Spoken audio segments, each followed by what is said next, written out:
Sun Business, les dirigeants et les entrepreneurs du territoire ont la parole. Clément Lessort. Bonjour à toutes et à tous, ravi de vous retrouver pour ce nouveau numéro de Sun Business. Ce mardi, je reçois Jean-Luc France. Bonjour. Bonjour. Vous êtes directeur du site Naval Group de Nantes-Indray. Alors, Naval Group emploie aujourd'hui sur notre territoire près de 1400 personnes. Je parle sous votre contrôle. C'est un groupe industriel leader européen et mondial sur le plan de la défense et des énergies marines renouvelables. On va faire connaissance avec ce groupe industriel et avec vous. C'est une implantation dans une vingtaine de pays. Je voudrais d'abord qu'on commence par justement faire connaissance avec ce groupe. Son identité capitalistique, c'est à peu près de 60% détenu par l'État. Et le reste, Jean-Luc France, il appartient à qui ? Et donc le reste détenu par Thales. Thales. Et une partie des collaborateurs également ? Une petite partie pour les collaborateurs. Si on donnait deux chiffres, 34% pour Thales et 1,5% pour les collaborateurs. La volonté que le capital appartienne pour partie aux collaborateurs, ça fait partie de... Ça fait partie de l'essence du groupe. La culture du groupe ? De la culture du groupe, tout à fait. DCNS, c'est la direction des constructions navales de service qui devient Naval Group en 2017. Au-delà du simple changement de nom et de l'occasion de célébrer, me semble-t-il, les 400 ans et l'anniversaire des 400 ans du groupe industriel, ça représente quel enjeu stratégique, ce changement de nom ? Mais le changement de nom, il est pour répondre aux besoins du client. Le client qui, au travers de 4 lettres, avait du mal à nous identifier. Et aujourd'hui, au travers d'un nom comme Naval Group, c'est pourquoi on existe et ce qu'on fait et ce qu'on peut leur apporter. Les produits, qu'on comprenne bien ce que fait Naval Group, les produits que vous développez sur l'activité défense. Qu'est-ce que vous produisez chez Naval Group ? Alors, on fait les bâtiments de surface et les sous-marins pour notre premier client qui est la marine française et pour des marines internationales. Vous positionnez, alors le beau groupe en tout cas a la volonté de se positionner comme leader mondial sur la partie défense. Est-ce que le contexte, sans rentrer forcément dans les détails, mais est-ce que le contexte géostratégique, de retour des puissances, d'instabilité aussi au niveau mondial, est-ce que ça ranime le marché ? En tout cas, c'est ce qu'expliquait Hervé Guilloux, votre patron. Mais je dirais la première chose, c'est déjà de satisfaire les besoins de la France. Aujourd'hui, la dissuasion est un élément clé. On est un des premiers acteurs puisqu'on fournit à la fois les sous-marins nucléaires d'attaque et les sous-marins nucléaires lanceurs d'engins. On travaille sur des produits d'innovation qui seront le fer de lance de demain, aussi bien donc dans le cadre de cette force de dissuasion que sur la compétition au regard de toutes les innovations technologiques qu'on met à bord. Justement, Jean-Luc France, vous évoquez les intérêts de la France. Comment est-ce qu'on résout l'équation entre le besoin de développer du business, notamment avec les pays étrangers, et bien sûr le fait de servir d'abord et avant tout les intérêts militaires et géostratégiques de la France ? Alors, on ne fabrique pas les mêmes produits pour les deux mondes. Pour la France, on est vraiment sur cette dissuasion et la fabrication des sous-marins nucléaires d'attaque et lanceurs d'engins, alors qu'à l'export, on ira sur des sous-marins conventionnels. C'est le cas avec l'Australie, où aujourd'hui le contrat étant signé, on est sur la fourniture de 12 sous-marins conventionnels. Ça veut dire que les transferts de technologie ne sont pas aussi efficients, aussi optimales que pour la France ? Alors, on ne peut pas parler... Non, les transferts de technologie sont là, mais on n'est pas du tout sur le même produit. Au niveau de la concurrence sur ce marché qui pèse évidemment lourd, est-ce que, notamment la concurrence avec les Allemands, je pense au groupe de TKMS, ThyssenKrupp, et Fincantieri, est une concurrence saine et stimulante selon vous ? Elle est stimulante. Elle est stimulante. L'Australie en est une preuve. C'est une bagarre. C'est une bagarre et puis on est content quand on la gagne. Donc on y met les efforts, on y met l'énergie et l'Australie a été encore une fois un grand succès pour le groupe. Il y a du travail et le marché peut se partager pour ces trois grands acteurs ? Ben, le marché est là. Les acteurs cités ont des portefeuilles différents. Si on reprend encore une fois la genèse de ce qu'on disait tout à l'heure, on est sur un marché pour la France qui comprend la propulsion nucléaire, TKMS n'y est pas et Fincantieri est sur les bâtiments de surface. On parlait tout à l'heure de l'identité capitalistique du groupe. L'entrée de Thales, ça correspond à quoi? Et est-ce que ça a marqué justement le tournant vers les énergies marines renouvelables? La diversification vers ce secteur d'activité-là, qu'est-ce que ça représente pour le groupe?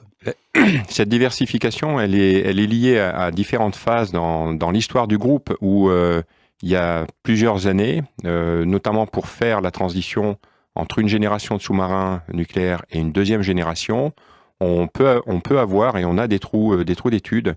Donc on a cherché à se diversifier sur nos métiers de base, comme l'énergie, et qui est d'ailleurs un des cœurs de métier du site d'Indret. Et donc dans cette diversification sur les énergies, on est allé travailler sur un certain nombre de segments.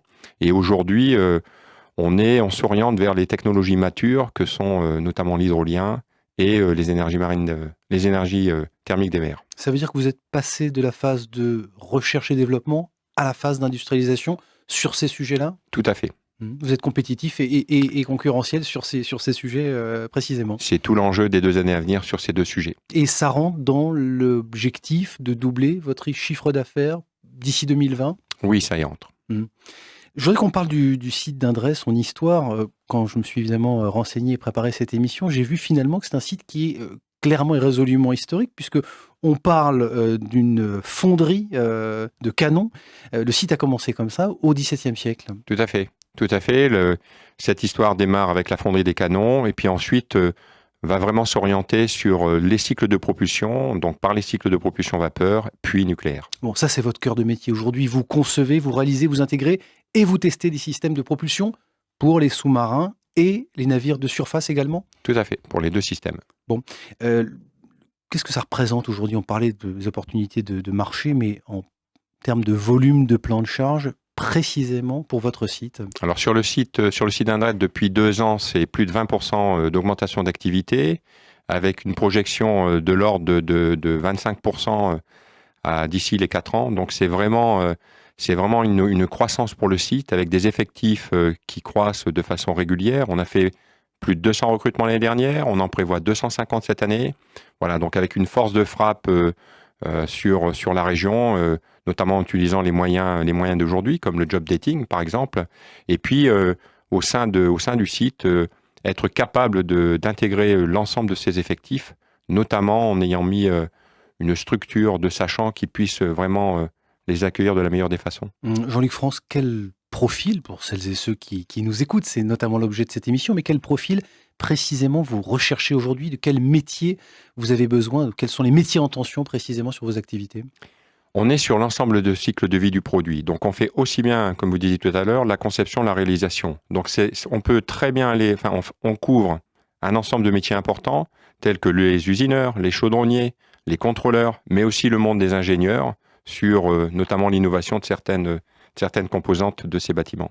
Alors ça veut dire que vous avez besoin de monde sur le site, mais également en relation avec le centre de recherche technologique du Technocampus avec lequel vous travaillez. Tout à fait. Sur la partie R&D. Tout à fait. Le développement est conjoint, puisque Indret a aussi la particularité de pouvoir industrialiser les études de recherche qui sortent du Technocampus.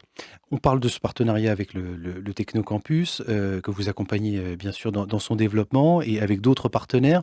C'est l'occasion aussi d'évoquer la relation et la qualité de la relation que vous avez avec les co-traitants ou les sous-traitants, je ne sais pas comment il faut dire, avec lesquels vous travaillez sur le territoire. Côté co-traitants, sous-traitants, ce qui est important, c'est de travailler avec cette base. Alors, on appelle ça cette base industrielle de défense, parce qu'on peut pas continuer à se développer sans avoir ce réseau de sous-traitants qui est compétent sur la région et qui nous accompagne.